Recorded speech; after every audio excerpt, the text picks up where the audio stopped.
Hello guys, happy Vinayaka Chavithi to all.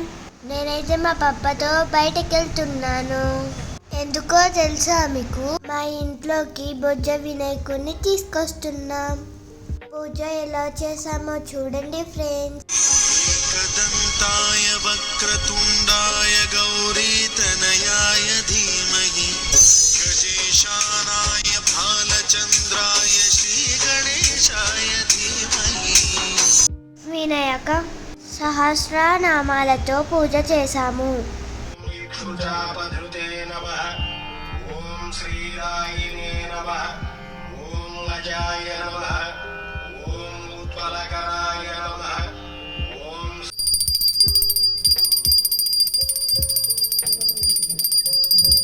పూజ అయితే complete అయింది.